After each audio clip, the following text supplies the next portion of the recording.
अभी हम Rajnagar professor colony में हूँ और हमारे बीच आदरणीय शिक्षक जो रामेश्वर उच्च विद्यालय के प्रधानाध्यापक पद से यहाँ पर मैं अवकाश प्राप्त किए हैं और अभी बिहार में जो आदरणीय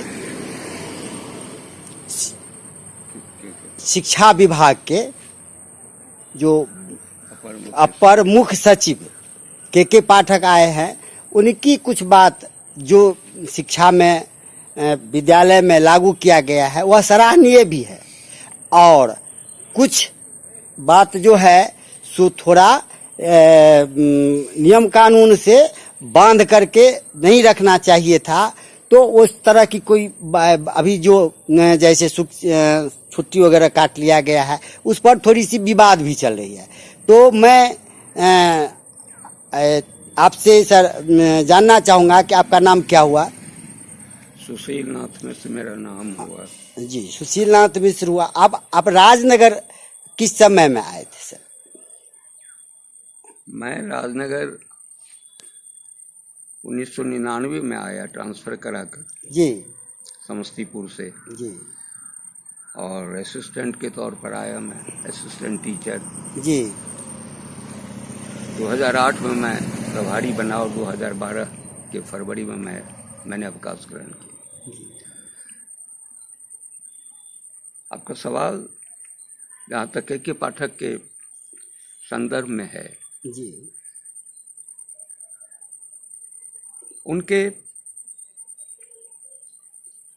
कुछ बातों का तो मैं समर्थन करता हूँ। जी जी।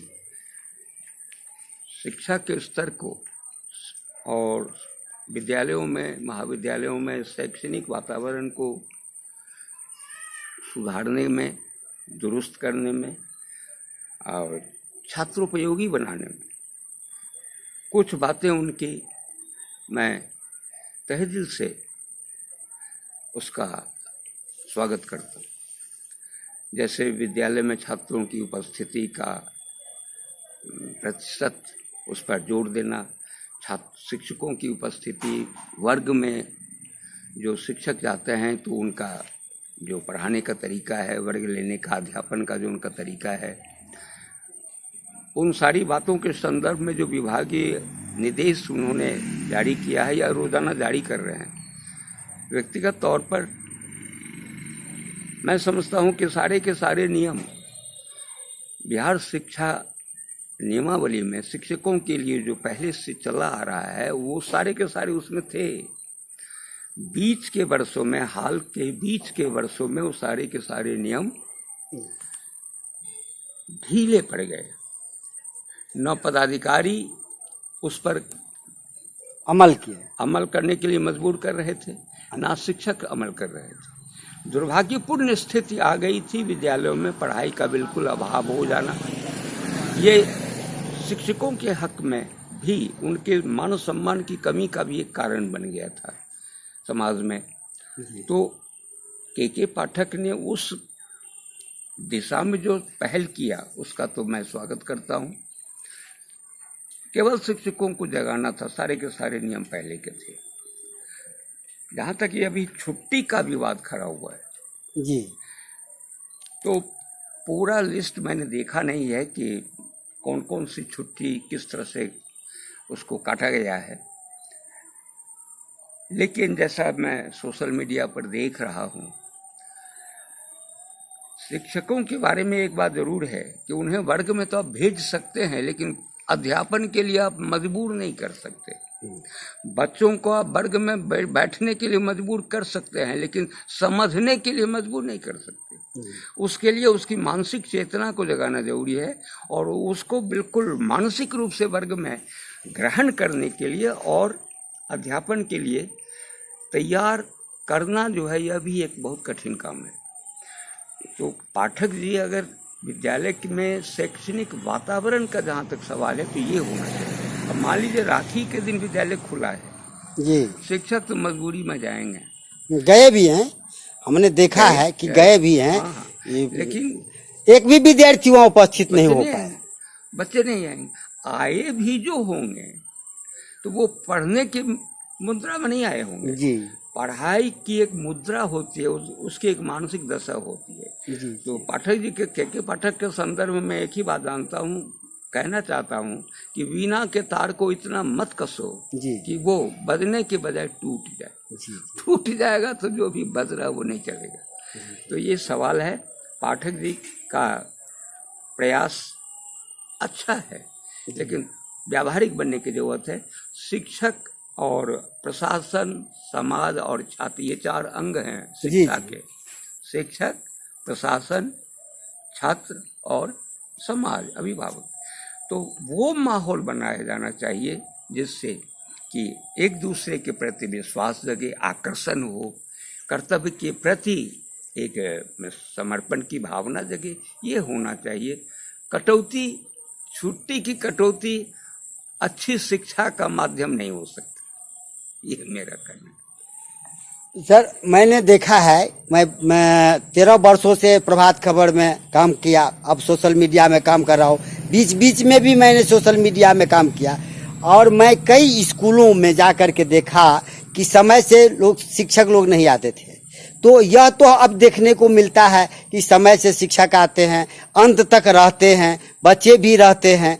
थोड़ी सी अभी जो है सो इस पर में विवाद हो गया। जो हम लोगों का यहाँ पे जो सभ्यता संस्कृति के मुताबिक, धर्म के मुताबिक जो छुट्टियां हैं, पर्व त्योहार हैं, उनको छुट्टियां रहने दे। और यही साग्रह निवेदन। और यहाँ पर मैं शिक्षकों से भी आंदोलन करने के लिए नहीं कहना चाहता हूँ कि सब कोई मिल करके ही जब चाहेंगे तो शिक्षा का विकास होगा। क्योंकि हमने देखा है कि सरकारी स्कूलों में लोग बच्चे को पढ़ाना नहीं चाहते हैं सर। अगर शिक्षा की विकास होगी तो लोग, पहले जो हम लोग थे उस समय में स्कूल से ही पढ़ करके, प्राइवेट स्कूल नहीं था सर। इस पर में आपका क्या दिशा निर्देश है कि अगर सही शिक्षा होगा तो बच्चे जो है सो स्कूल में ही पढ़ करके सारा डिप्लोमा डिग्री प्राप्त कर सकते हैं? देखिए, अगर शिक्षा का स्तर गिरा है जी जी, तो इसमें पहली जिम्मेदारी शिक्षकों की बनती है। जी, कोई भी प्राइवेट स्कूल, कोचिंग में कोई भी अभिभावक मजबूरन भेजता है, उसके पास उतने पैसे नहीं है कि वो भेजे, लेकिन विद्यालय की पढ़ाई के प्रति उसका विश्वास खत्म है, तो वो विकल्प में प्राइवेट स्कूल, प्राइवेट कोचिंग ढूंढता है। और अगर विद्यालयों में पढ़ाई का स्तर गिरा तो इसका सीधा घाटा टीचर का हुआ। तो समाज में शिक्षकों का जो सम्मान था छात्रों के द्वारा और अभिभावक के बीच, समाज के बीच, वो चला गया। तो जितनी अधिक पढ़ाई की अच्छी व्यवस्था रहेगी उतना अधिक सम्मान शिक्षकों का समाज के बीच रहेगा और वो खुद एक नैतिक बल उनके अंदर होगा। तो ये तो उनका है, क्योंकि अब तो हम लोग अवकाश प्राप्त हो चुके हैं, नहीं है, लेकिन हम लोग समझते थे, एक उक्ति थी, तब छत्र बलम मम छात्र बलम।